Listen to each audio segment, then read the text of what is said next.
parole pendant la première partie du débat. Eh bien, maintenant, je donne la parole à M. Otounou pour qu'il nous livre sa vision. Excellence, vous avez la parole.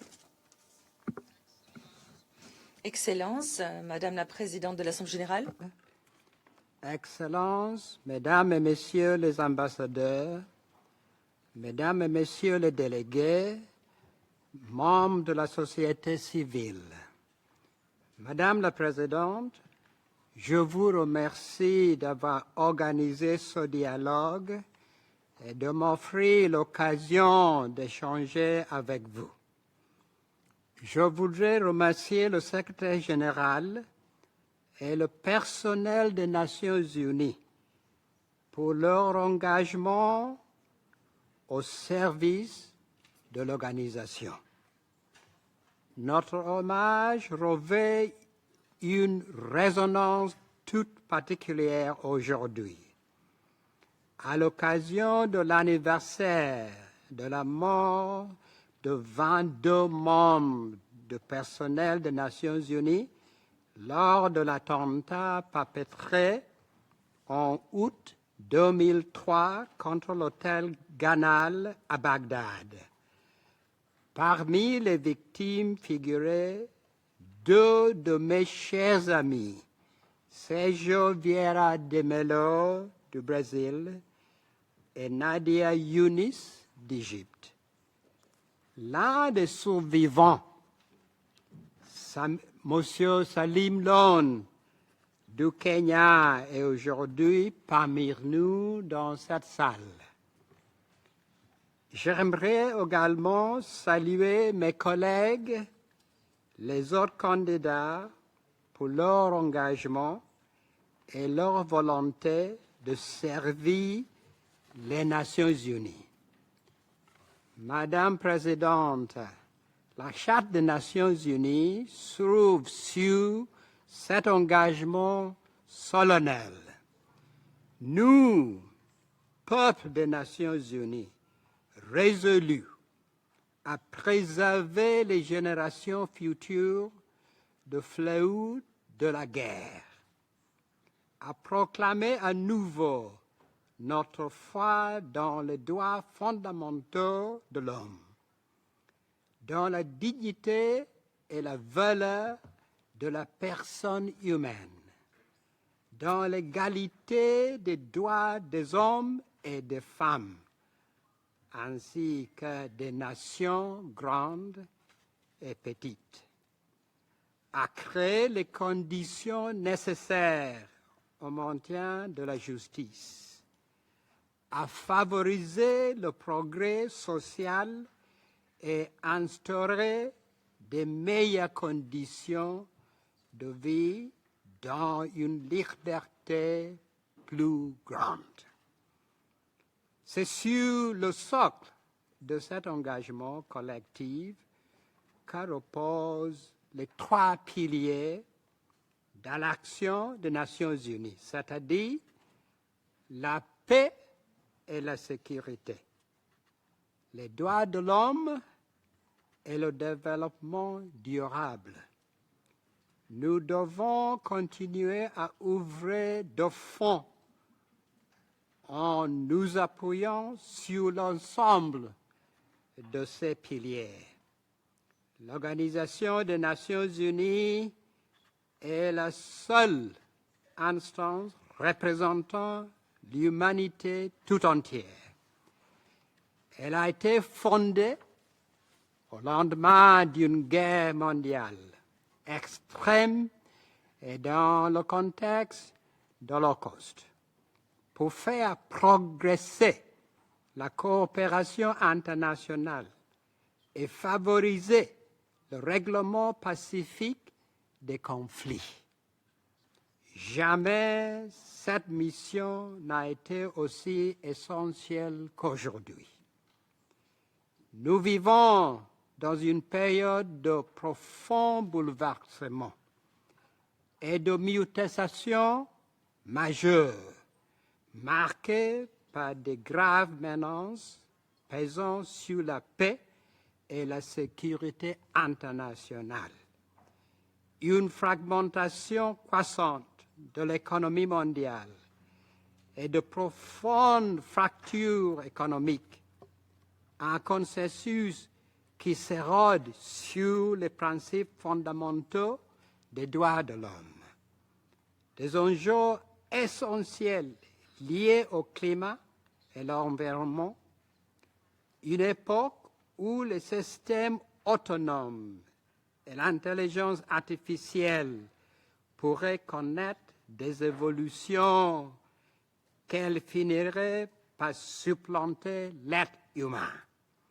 Pourtant, les progrès rapides de l'intelligence artificielle, conjugués aux avancées majeures et aux profondes transformations de la science et de la technologie, pourraient ouvrir un âge d'or dans l'histoire de l'humanité, une époque où des maladies jusqu'alors incurables pourraient être prévenues ou guéries, une époque où des milliers de personnes pourraient être affranchissées de la pauvreté grâce à l'inclusion financière et numérique. C'est dans ce contexte porteur d'espoir et d'immenses possibilités, mais aussi marqué par des menaces grandissantes, que les Nations Unies sont une fois de plus appelées à assumer leur mission historique. Madame Présidente, Madame la Présidente, bien qu'il nous faille rester concentrés sur les 3 piliers de l'action de l'ONU, de temps à autre, les événements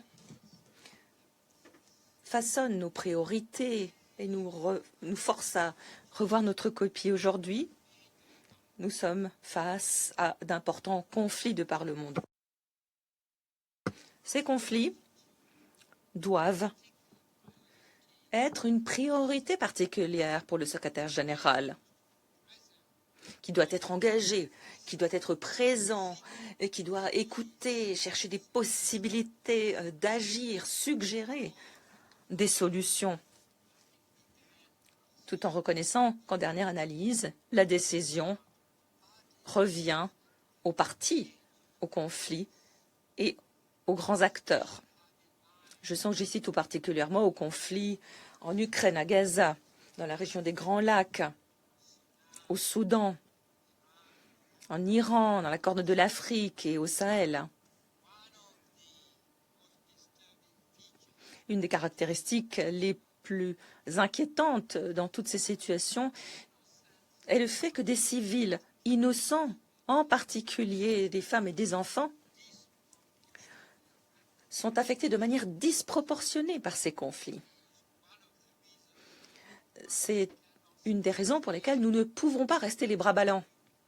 Nous devons tout mettre en œuvre pour agir. Au fil des ans, nous n'avons eu de cesse d'insister sur l'importance des droits humains. Pour reprendre la charte, les droits fondamentaux, la dignité, la valeur de l'être humain sont essentiels. C'est la charte qui le dit. Et nous devons revenir aux fondamentaux, à savoir ce régime en faveur des droits humains tel qu'évoqué dans la charte. Pour que cette approche axée sur les droits humains soit crédible et jouisse d'une vaste légitimité, tout doit être fait pour nous prémunir de la politisation, de l'instrumentalisation et de l'intrusion des idéologies dans notre quête en faveur des droits humains.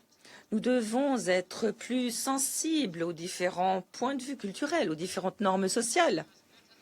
L'ONU doit mieux comprendre et reconnaître les traditions, les cultures ancrées dans la dignité humaine, le respect, la cohésion sociale qui existent dans nombre de sociétés.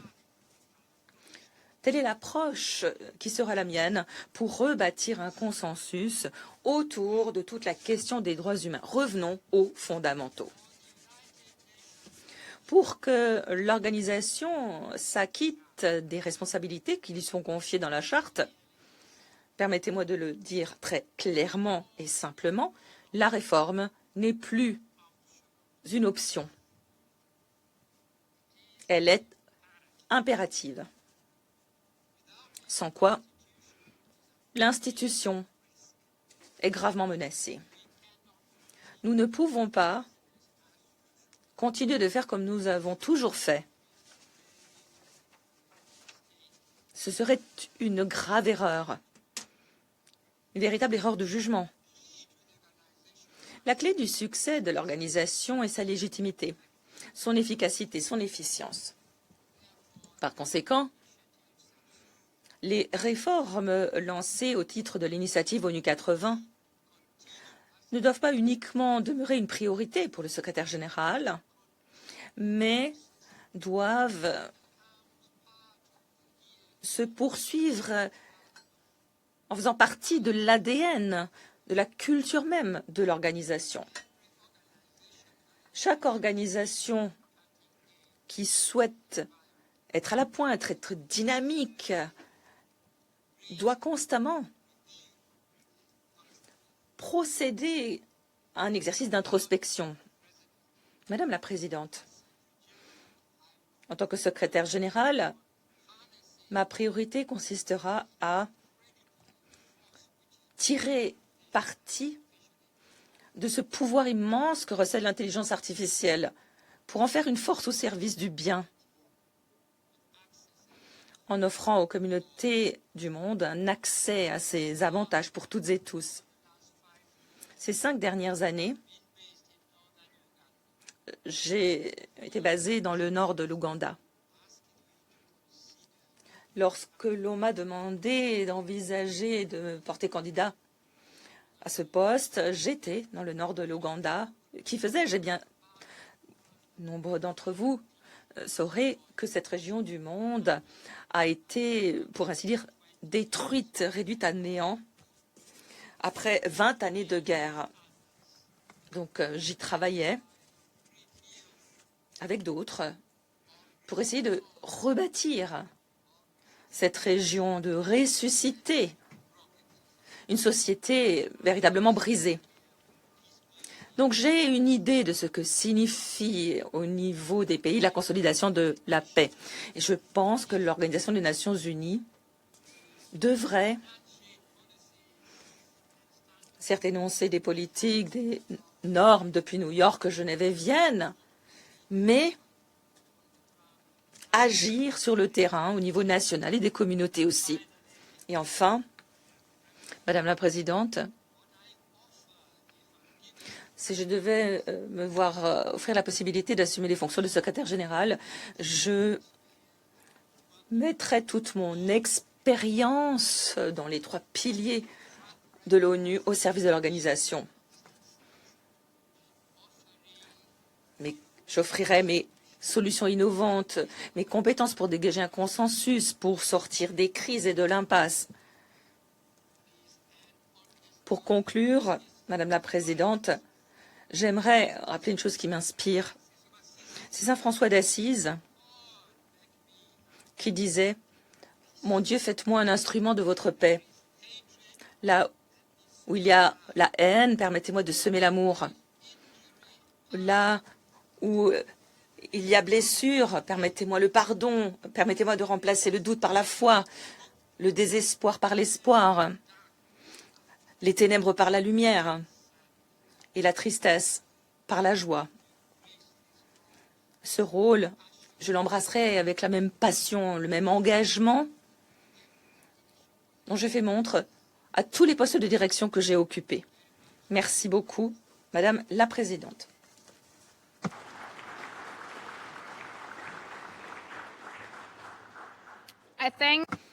Je remercie Monsieur